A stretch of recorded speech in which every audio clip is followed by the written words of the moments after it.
इसी कोने में एक बेहद खूबसूरत ग्रह मौजूद था। इस ग्रह का नाम न्यू वर्ल्ड था, लेकिन यह स्वर्ग जैसी दिखने वाली दुनिया असल में एक खूनी जंग का मैदान रह चुकी है।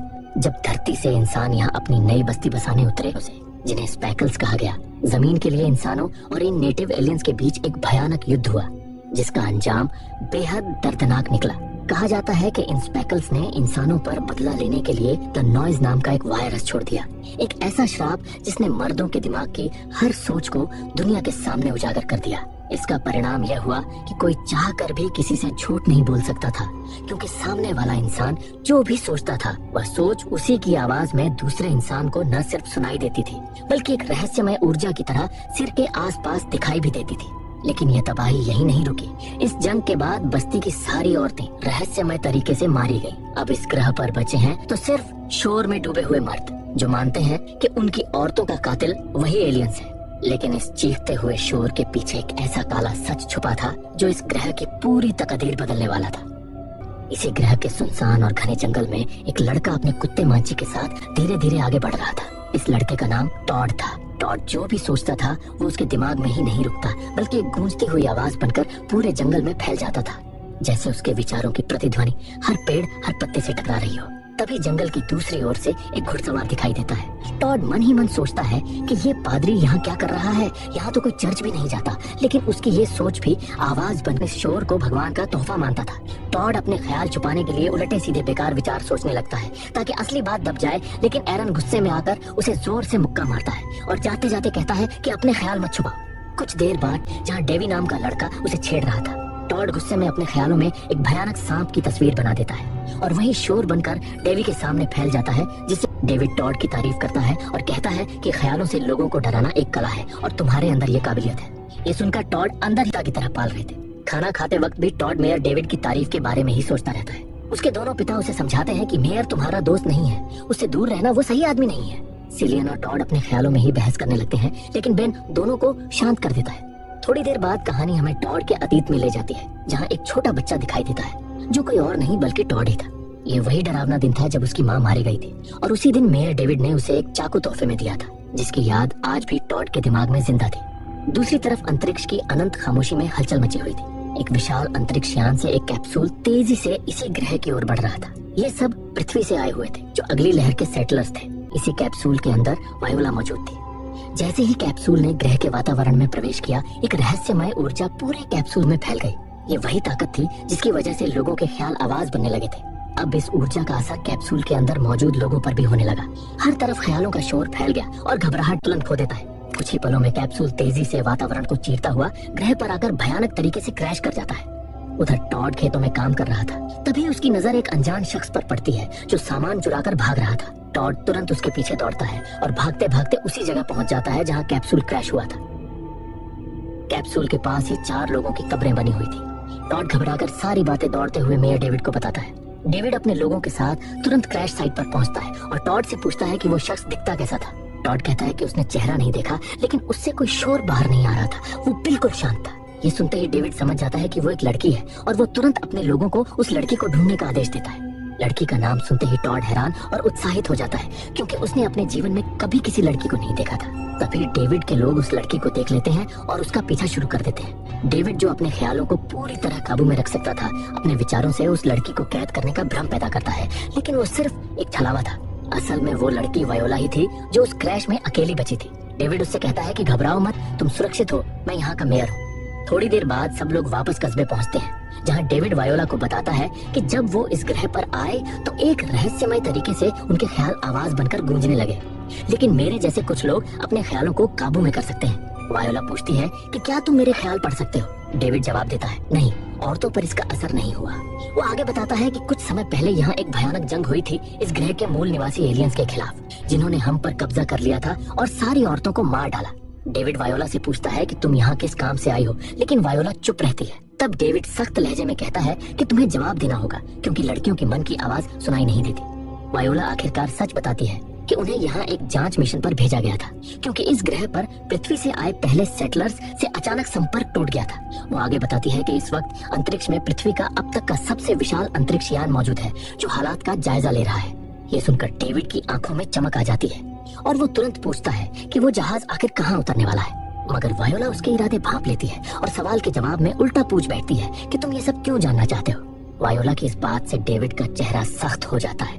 वो बिना कुछ कहे वहाँ से बाहर निकल जाता है और जाते जाते अपने बेटे डेवी को सख्त हिदायत देता है कि केबिन के अंदर किसी और को आने मत देना। डेविड के जाते ही डेवी जिज्ञासा में केबिन के अंदर रखे वायोला के सामान को टटोलने लगता है। वायोला उसे बार बार चेतावनी देती है कि पीछे हट जाओ, लेकिन डेवी सुनता नहीं। तभी अचानक एक जोरदार विस्फोट होता है और केबिन के अंदर चारों तरफ छोटे छोटे धमाके होने लगते हैं। अफरा तफरी मच जाती है और इसी हंगामे का फायदा उठाकर वायोला वहाँ से भाग निकलती है। जैसे ही डेविड को इसका पता चलता है, वो तुरंत अपने आदमियों को आदेश देता है कि लड़की को ढूंढ निकालो। लेकिन अगले ही दृश्य में साफ होता है कि वायोला कहीं दूर नहीं भागी थी, बल्कि उसी केबिन के नीचे छिपी हुई थी। ऊपर डेविड और पादरी एरन की बातचीत उसके कानों में पड़ रही थी और यहीं डेविड का सबसे बड़ा राज सामने आता है। डेविड एरन से कह रहा था कि लड़की से बात करके उसे पता चला है कि बहुत जल्द एक बेहद बड़ा अंतरिक्ष यान इस ग्रह पर उतरने वाला है और अगर उन्होंने उस जहाज पर कब्जा कर लिया तो पूरे ग्रह पर राज किया जा सकता। कस्बे का मेयर था और वह इस ग्रह पर मौजूद सभी कस्बों पर हुकूमत करने का सपना देख रहा था। सबके वहाँ से चले जाने के बाद टॉड केबिन के अंदर आता है और वायोला का बैग उठाकर चुपचाप अपने घर ले आता है। लेकिन जैसे ही वो मुड़ता है, उसे कोने में डरी सहमी वायोला दिख जाती है। टॉड उसकी मदद करते हुए कहता है कि तुम यहीं छिपी रहो, बाहर तुम्हें ढूंढा जा रहा है। तभी बाहर डेविड का एक आदमी वायोला की तलाश में टॉड के घर तक पहुंच जाता है। टॉड पूरी ताकत से अपने ख्यालों को काबू में रखने की कोशिश करता है, क्योंकि उसे डर था अगर उसने गलती से भी उस लड़की के बारे में सोच लिया तो सबको सच्चाई पता चल जाएगी। वो आदमी से साफ कह देता है कि यहाँ कोई लड़की नहीं है और उसे वापस भेज देता है। उस आदमी के जाते ही सिलियन और बेन टॉड से पूछते हैं कि क्या वो लड़की अंदर छिपी है। टॉड दोनों को अंदर ले जाता है। बेन वायोला को हिम्मत देते हुए कहता है कि घबराओ मत, तुम यहीं रहो, और इतना कहकर तीनों बाहर चले जाते हैं। लेकिन वायोला का डर और बढ़ जाता है। वो वहाँ खड़ी एक पुरानी मोटरसाइकिल को किसी तरह चालू करने की कोशिश करने लगती है। उधर टॉड अपने दोनों पिता समान भाई से साफ कह देता है कि वो इस लड़की को मेयर डेविड के हवाले नहीं करेगा। काफी सोच विचार के बाद सिलियन और बेन एक नक्शा निकालते हैं और बताते हैं कि यहाँ से बहुत दूर एक जगह है जिसका नाम फार ब्रांच है। अगर लड़की को बचाना है तो अभी निकलना होगा। जाते जाते बेन टॉड को आखिरी चेतावनी देता है कि जब तुम वहाँ पहुँचो तो किसी को ये मत बताना कि तुम किस कस्बे से आए हो, वरना तुम बड़ी मुसीबत में पड़ जाओगे। लेकिन इससे पहले कि वो निकल पाते, डेविड अपने आदमियों के साथ वहाँ आ धमकता है। डेविड टॉड पर दबाव बनाता है। टॉड पूरी कोशिश करता है कि उसके दिमाग में कुछ भी ना आए, लेकिन तभी उसके ख्यालों में केबिन की तस्वीर उभर जाती है और डेविड केबिन की तस्वीर देखते ही समझ जाता है। वह तुरंत अपने आदमियों के साथ उस तरफ बढ़ने लगता है। जैसे ही दरवाजा खुलता है, वायोला पूरी रफ्तार से बाहर निकलती है। डेविड के आदमी गोली चलाने ही वाले होते हैं कि टॉड उन पर झपट पड़ता है। टॉड की जान बचाने के लिए सिलियन भी अपनी बंदूक उठाकर डेविड के आदमियों पर फायर कर देता है, लेकिन उसी पल डेविड का बेटा डेवी सिलियन को गोली मार देता है। अब हालात पूरी तरह बिगड़ चुके थे। तेज रफ्तार पीछा शुरू हो जाता है। टॉड अपना घोड़ा दौड़ा रहा था और वायोला मोटरसाइकिल पर जान बचाकर भाग रही थी। पीछे से गोलियों की बौछार हो रही थी। तभी अचानक सामने एक गहरी खाई आ जाती है और दोनों सीधे उसमें गिर जाते हैं। किसी तरह दोनों की जान बच जाती है, लेकिन टॉड के मासूम घोड़े का पैर बुरी तरह टूट चुका था और वो दर्द से कराह रहा था। भारी दिल के साथ टॉड उसे उस दर्द से हमेशा के लिए मुक्त कर देता है, लेकिन वायोला अब भी उस पर पूरी तरह भरोसा नहीं कर पा रही थी। टॉड उसे फार ब्रांच का नक्शा दिखाता है और धीरे धीरे समझाने की कोशिश करता है। आखिरकार वायोला कहती है कि उसे उस अंतरिक्ष यान से संपर्क करना ही होगा ताकि उन्हें समय रहते चेतावनी दी जा सके, क्योंकि अगर डेविड ने उस यान पर कब्जा कर लिया तो इस ग्रह पर आने वाला हर इंसान बर्बाद हो जाएगा। आगे बढ़ जाते हैं। दूसरी तरफ डेविड गुस्से में बेन से पूछता है कि टॉड और वह लड़की कहाँ भाग गए हैं। बेन रोते हुए बस इतना कह पाता है कि टॉड को कुछ मत करना। डेविड ठंडे लहजे में कहता है कि उसे टॉड से कोई मतलब नहीं है, उसे बस उस लड़की से उस अंतरिक्ष यान के बारे में सच्चाई जाननी है जो बहुत जल्द इस ग्रह पर उतरने वाला है। और फिर वह बेन से कहता है कि बस यह बता दो वे किस दिशा में जा रहे हैं। बेन पूरी ताकत से अपने ख्यालों को रोकने की कोशिश करता है, लेकिन शोर को काबू में नहीं कर पाता और उसी पल फार ब्रांच की लोकेशन उसके दिमाग से निकलकर डेविड तक पहुंच जाती है। डेविड बिना एक पल गंवाए हथियारों से लैस अपने आदमियों के साथ निकल पड़ता है, जैसे किसी जंग पर जा रहा हो। इधर टॉड और वायोला इंसानी बस्तियों से बहुत दूर निकल चुके थे। जंगल के अंदर चारों ओर से अजीब सी आवाजें आ रही थी, जैसे स्पैकल्स जो इस ग्रह के मूल निवासी हैं उन पर नजर बनाए बैठे हों। दोनों एक झील के किनारे पहुंचते हैं। टॉड खाने का इंतजाम करने के लिए झील में रहने वाले एक खतरनाक जीव का शिकार करता है और बड़ी मुश्किल से उसे पकड़ पाता है, लेकिन वो आग नहीं जला पाता। तभी वायोला अपने एक उन्नत गैजेट से पल भर में आग जला देती है। ये देखकर टॉड हैरान रह जाता है। दोनों वहीं बैठकर खाना खाते हैं और कुछ देर आराम करते हैं। इसी दौरान वायोला अपनी जिंदगी की सच्चाई बताती है कि वह पृथ्वी से नहीं आई, बल्कि अंतरिक्ष यान में ही पैदा हुई थी, क्योंकि पृथ्वी से यहाँ तक पहुँचने में 64 साल लगते हैं। उसके दादा दादी पृथ्वी से निकले थे, फिर उसी यान में उसके माता पिता पैदा हुए और बाद में वही उसकी दुनिया बन गई। ये सुनकर टॉड और भी ज्यादा चकित हो जाता है। इसके बाद दोनों फिर से अपनी यात्रा शुरू करते हैं, जबकि पीछे पीछे डेविड अपने लोगों के साथ लगातार उनका पीछा कर रहा था। कुछ दूरी पर टॉड जंगल के भीतर उठते हुए एक अजीब शोर को महसूस करता है और वायोला को बताता है कि यह स्पैकल्स का शोर है जो इस ग्रह के एलियन है और जिनके बारे में उसे बताया गया था कि उन्होंने उनके टाउन की सारी औरतों को मार डाला था। थोड़ी ही देर में मौसम पूरी तरह बदल जाता है। दिन के समय भी अंधेरा छा जाता है। तेज हवाओं के साथ मूसलाधार बारिश शुरू हो जाती है। वायोला पहली बार बारिश को महसूस करती है और कहती है कि यह अनुभव बेहद खूबसूरत है। वह बताती है कि उसके माता पिता अंतरिक्ष यान में ही बीमार पड़ गए और मर गए। वे चाहते थे कि वह इस ग्रह पर आकर एक बेहतर जिंदगी जिए। बारिश थमने के बाद दोनों फिर आगे बढ़ते हैं, लेकिन अचानक उनके सामने स्पैकल्स की एक बस्ती दिखाई देती है। टॉड तुरंत वायोला और अपने कुत्ते के साथ वहाँ से भाग। दोनों झाड़ियों में छिप जाते हैं, लेकिन टॉड के ख्याल शोर बनकर बाहर निकलने लगते हैं। वह पूरी कोशिश करता है शांत रहने की, मगर तभी वह स्पैकल टॉड को पकड़कर जंगल की ओर घसीटने लगता है। टॉड डर के मारे उससे भिड़ जाता है और चाकू से उसे बुरी तरह घायल कर देता है और मारने ही वाला होता है कि वायोला चीखकर उसे रोक देती है। टॉड रुक जाता है और वह स्पैकल वहाँ से चला जाता है।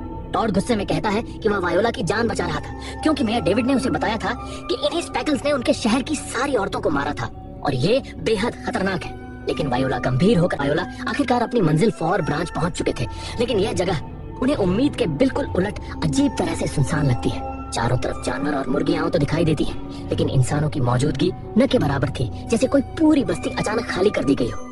तभी पास के एक वेयर हाउस से एक लड़का बाहर निकलता है और दोनों को अपने साथ फॉर ब्रांच की मेयर हिल्डी के पास ले जाता है। यहाँ पहुंचकर टॉड और भी हैरान हो जाता है, क्योंकि इस कस्बे की मेयर एक औरत थी और सिर्फ वही नहीं बल्कि यहाँ कई और औरतें भी मौजूद थी। टॉड के मन में तुरंत सवाल उठता है कि अगर स्पैकल्स इतने खतरनाक थे तो फिर इस कस्बे की औरतें जिंदा कैसे हैं? हिल्डी दोनों से पूछती है कि वे कहाँ से आए हैं। टॉड पूरी ताकत से कोशिश करता है कि अपने कस्बे का नाम मन में भी न लाए, क्योंकि निकलते वक्त झूठ बोला ने उसे की मौत की वजह कुछ और ही नहीं कि फॉर ब्रांच पहुंचकर अगर गलती से बात पता चली कि वे प्रेंटिस टाउन से आए हैं तो उनकी जान खतरे में आखिरकार अपनी मंजिल फॉर ब्रांच पहुंच गए बिना किसी झिझक के। उन्हें उम्मीद के बिल्कुल प्रेंटिस टाउन अजीब तरह से सुनसान होती है। चारों तरफ जानवर और मुर्गियां तो दिखाई देती हैं, वहां खड़े लोग इंसानों की मौजूदगी की तरफ नहीं बराबर थे, जैसे कोई छिपी हुई टॉड के हाल कर दिए जाते हैं। तभी पास के में लोग से लड़का बाहर निकलता है। प्रेंटिस टाउन से दोनों को यहाँ आया है और कभी जिंदा वापस नहीं गया। हालात इतने बिगड़ जाते हैं कि वे टॉड को मारने ही वाले होते हैं, लेकिन तभी हिल्डी बीच में आकर सबको रोक देती है और साफ कहती है कि टॉड और वायोला उसकी निगरानी में रहेंगे और कोई भी उन्हें नुकसान नहीं पहुंचाएगा।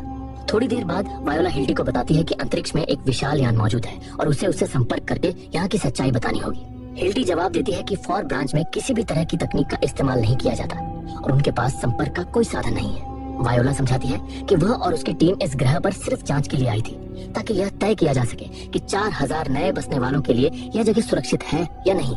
अब उसे साफ समझ आ चुका था कि अगर उसने समय रहते चेतावनी नहीं दी तो यान इस ग्रह को खतरनाक समझकर लौट जाएगा और वह हमेशा के लिए यहीं फंस जाएगी।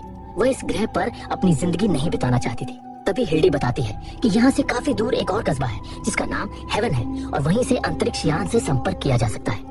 हिल्डी दोनों को अलग अलग कमरों में आराम करने के लिए भेज देती है। टॉड बेहद बेचैन था, क्योंकि वह नहीं चाहता था कि वायोला उसे छोड़कर चली जाए। उसे एहसास हो चुका था कि वह धीरे धीरे उससे जुड़ने लगा है। नींद न आने पर वह अपनी माँ की पुरानी डायरी लेकर वायोला के कमरे में पहुंचता है और बताता है कि उसने आज तक ये डायरी नहीं पढ़ी। वायोला हैरानी से पूछती है कि उसने अपनी माँ की डायरी क्यों नहीं पढ़ी। टॉड टूटे हुए स्वर में बताता है कि वह पढ़ना लिखना नहीं जानता, क्योंकि बचपन में पादरी एरन ने पूरे कस्बे की किताबें जला दी थी। वायोला उसे डायरी लेती है और कहती है कि वह उसे पढ़कर सुनाएगी। वायोला डायरी पढ़ना शुरू करती है, जिसमें लिखा था, मेरे प्यारे टॉड, तुम बिल्कुल अपने पिता जैसे आदमी है, डेविड प्रेंटिस, जो हमारे कस्बे का मेयर है, और वह अंदर से बेहद क्रूर और पापी इंसान है। एरन ने उसे यह यकीन दिलाया कि औरतों के ख्याल इसलिए सुनाई नहीं देते क्योंकि वे नापाक है। डेविड ने इसी बहाने कस्बे की औरतों को घरों में कैद कर दिया और उन पर जुल्म ढाए। ये पढ़ते पढ़ते वायोला रुक जाती है और कमरे में सन्नाटा छा जाता है। उस पल टॉड को डेविड की असली सच्चाई समझ में आ जाती है। जिस इंसान को वह अपना रक्षक और हीरो मानता रहा था, वह असल में एक निर्दयी हत्यारा था, जिसने एरन और अपने आदमियों के साथ मिलकर कस्बे की सारी औरतों को मार डाला और फिर झूठ फैलाया कि उन्हें स्पैकल्स ने मारा। ये सच जानकर टॉड पूरी तरह टूट जाता है। वह अब भी इस धोखे को समझ ही रहा था कि अचानक पूरे फॉर ब्रांच में सायरन गूंज उठता है। डेविड अपने हथियारबंद आदमियों के साथ कस्बे में दाखिल हो चुका था। वह हिल्डी से सख्त आवाज में पूछता है कि टॉड कहाँ है। हिल्डी शांत लेकिन मजबूत लहजे में कहती है कि अगर हिम्मत है तो उसका दिमाग पढ़कर देख ले। ये सुनते ही डेविड चिढ़ उठता है, क्योंकि वह जानता था कि औरतों के ख्याल नहीं पढ़े जा सकते। हिल्डी साफ शब्दों में कहती है कि वह किसी भी लड़की को उसके हवाले नहीं करेगी और उसे तुरंत फॉर ब्रांच छोड़ देना चाहिए। डेविड गुस्से में चिल्लाकर कहता है कि बहुत जल्द एक विशाल अंतरिक्ष यान उतरने वाला है और वे लोग उनकी जमीन और खेत छीन लेंगे, इसलिए वह किसी भी हाल में उस यान पर कब्जा करेगा। तभी भीड़ में खड़ा एक आदमी डेविड को झूठा कह देता है और उसी पल डेविड का एक आदमी उसे बेरहमी से गोली मार देता है। दूसरी तरफ टॉड और वायोला पूरी तेजी से भाग रहे होते हैं, लेकिन तभी एरन की नजर उन पर पड़ जाती है और दोनों जान बचाकर किसी तरह एक पुराने वेयर हाउस में छुप जाते हैं। मगर हालात इतने बिगड़ चुके थे कि अब वे चारों तरफ से घिर चुके थे, क्योंकि डेविड अपने आदमियों के साथ वहाँ पहुँच चुका था और उसके साथ बेन भी मौजूद था। डेविड सख्त आवाज में बेन से कहता है, अपने बेटे टॉड को समझाओ, हम उसे कोई नुकसान नहीं पहुँचाएंगे, हमें सिर्फ उस लड़की से मतलब है। बेन चुपचाप वेयर हाउस के अंदर जाता है, जहाँ टॉड टूटे हुए मन से उससे सवाल करता है कि क्या मेरी माँ और बाकी औरतों को डेविड और उसके आदमियों ने ही मारा था, और क्या आपको यह सब पहले से पता था? क्या आपने पूरी जिंदगी मुझसे झूठ बोला? बेन भारी दिल से बस इतना कह पाता है कि वह केवल उसे बचाने की कोशिश कर रहा था। बाहर डेविड के आदमी बेसब्री से वेयर हाउस को घेरे खड़े थे। तभी बेन वायोला को साथ लेकर बाहर आता है। ये देखकर डेविड के चेहरे पर राहत आ जाती है, लेकिन अगले ही पल वहाँ मौजूद सबके होश उड़ जाते हैं, क्योंकि वह असली वायोला नहीं बल्कि बेन के ख्यालों का एक छलावा होता है। इसी बीच टॉड और वायोला जंगल में काफी दूर निकल चुके होते हैं, लेकिन एरन फिर से उन्हें देख लेता है और पूरी ताकत से उनका पीछा शुरू कर देता है। नदी के पास पहुंचकर वायोला घबराकर कहती है कि उसे तैरना नहीं आता। टॉड उसे और अपने कुत्ते मांची को लेकर नाव से नदी पार करने की कोशिश करता है, लेकिन तभी एरन वायोला का पैर पकड़ लेता है। नदी का बहाव बेहद तेज हो चुका होता है, नाव पलट जाती है। एक तरफ मांची पानी में बहने लगता है और दूसरी तरफ वायोला डूबने लगती है। टॉड किसी तरह वायोला को बचा लेता है, लेकिन उसी पल वह दरिंदा एरन मासूम मांची को पकड़कर बेरहमी से पानी में डुबोकर मार डालता है और टॉड बेबस होकर यह सब देखता रह जाता है। टॉड अब पूरी तरह टूट चुका था। दोनों आगे बढ़ते हैं और जंगल के बीच एक ऊंचा टावर दिखाई देता है। दोनों ऊपर चढ़ जाते हैं, लेकिन टॉड के ख्यालों से मांची की छवि हट ही नहीं रही होती। वायोला उसे समझाती है कि उसे भी मांची बहुत पसंद था और वह एक बेहद प्यारा कुत्ता था। कुछ देर बाद दोनों फिर जंगल से होते हुए हेवन की तरफ बढ़ते हैं, जहाँ से वायोला अंतरिक्ष में मौजूद यान से संपर्क करना चाहती थी। काफी दूर जाने के बाद उन्हें एक विशाल लेकिन खंडहर बन चुका अंतरिक्ष यान दिखाई देता है। वायोला टॉड को चेतावनी देती है कि वे इस वक्त उसी यान की छत पर खड़े हैं और नीचे कई घर वाले भी इसी यान से इस ग्रह पर आए थे। दोनों अभी यान को देख ही रहे होते हैं कि दूर से उठती शोर की ऊर्जा दिखाई देती है और साफ हो जाता है कि डेविड अपने आदमियों के साथ उनकी तरफ आ रहा है। टॉड कहता है कि उन्हें जल्दी निकलना होगा। हेवन ज्यादा दूर नहीं है, लेकिन वायोला बताती है कि अब समय नहीं बचा है, क्योंकि इसी यान के अंदर 2 फ्लोर नीचे एक इमरजेंसी ट्रांसमीटर है जिससे वे संपर्क कर सकते हैं। दोनों रस्सी के सहारे यान के अंदर उतरते हैं, जहाँ सब कुछ बुरी तरह तबाह हो चुका होता है, मानो सैकड़ों साल से यह यान यहीं पड़ा हो। थोड़ी तलाश के बाद वायोला को ट्रांसमीटर मिल जाता है, लेकिन एंटीना टूटा हुआ होता है, इसलिए संपर्क संभव नहीं होता। टॉड एंटीना ठीक करने के लिए वापस ऊपर चढ़ने लगता है, मगर ऊपर चढ़ना बेहद मुश्किल था। इसी बीच डेविड अपने आदमियों के साथ वहां पहुंच चुका था और दूरबीन से टॉड को यान के ऊपर चढ़ते हुए देख लेता है और तुरंत पूरे इलाके को घेरने का आदेश दे देता है। टॉड भी उन्हें अपनी तरफ आते देख लेता है और जैसे ही वह एंटीना जोड़ता है सिग्नल मिल जाता है, लेकिन उसी वक्त एरन वायोला पर हमला कर देता है। वायोला अपनी जान बचाने के लिए जेब से एक गैजेट निकालकर उस पर फेंकती है और पल भर में एरन आग की लपटों में घिरकर मारा जाता है। बाहर टॉड सीधे डेविड के सामने आ जाता है और डेविड कड़क आवाज में उससे पूछता है कि लड़की कहाँ है, लेकिन टॉड कुछ नहीं बताता। तभी डेविड उसी के सामने बेन पर हमला कर देता है और उसे बुरी तरह जख्मी कर देता है। ये देखकर टॉड टूट जाता है और दौड़कर बेन के पास पहुंचता है, जहां बेन चुपके से उसके हाथ में एक चाकू थमाते हुए धीमे स्वर में कहता है कि अब सामना करने का वक्त आ गया है। उसी पल टॉड अपने अंदर जमा सारे दर्द और गुस्से के साथ डेविड पर पूरी ताकत से हमला कर देता है और इसी दौरान वायोला अंतरिक्ष में मौजूद उस विशाल यान को सिग्नल भेजने में कामयाब हो जाती है। डेविड की योजना ये थी कि वायोला को पकड़कर झूठा संदेश भेजा जाए कि नीचे सब कुछ सुरक्षित है, लेकिन उसका यह पूरा प्लान उसी पल नाकाम हो जाता है। हालात बिगड़ते देख डेविड अपनी बंदूक उठा लेता है और टॉड पर वार कर देता है। टॉड जख्मी हो चुका था, मगर वह किसी तरह खुद को छुपा लेता है, लेकिन उसके मन की आवाज का शोर डेविड सुन लेता है और वह उसे ढूंढ निकालता है। टॉड पहले से ही बुरी तरह जख्मी होता है और अब बिल्कुल कमजोर पड़ चुका था। डेविड जैसे ही उसे मारने के लिए आगे बढ़ता है, तभी पीछे से वायोला आती है और डेविड को नीचे धकेल देती है। टॉड का बहुत सारा खून बह चुका था और वह हिलने तक की हालत में नहीं रहता। तभी आसमान में बादल जोर जोर से गरजने लगते हैं और उनके बीच एक अजीब सी ऊर्जा चमकने लगती है और उसी पल वह विशाल अंतरिक्ष यान 4000 सेटलर्स को लेकर धीरे धीरे इस ग्रह पर उतरने लगता है। कुछ समय बाद टॉड को होश आता है और वह खुद को एक बिल्कुल नई जगह पर पाता है, जहाँ वायोला भी मौजूद होती है। वायोला उसे बताती है कि वह कई दिनों से बेहोश पड़ा था।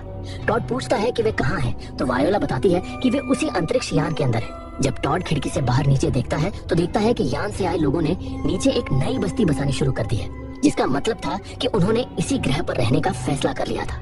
वायोला मुस्कुराते हुए कहती है कि उसने भी अपना मन बदल लिया है और अब वह भी यहीं अपनी बाकी जिंदगी बिताना चाहती है। और इसी के साथ यह कहानी यहीं खत्म हो जाती है।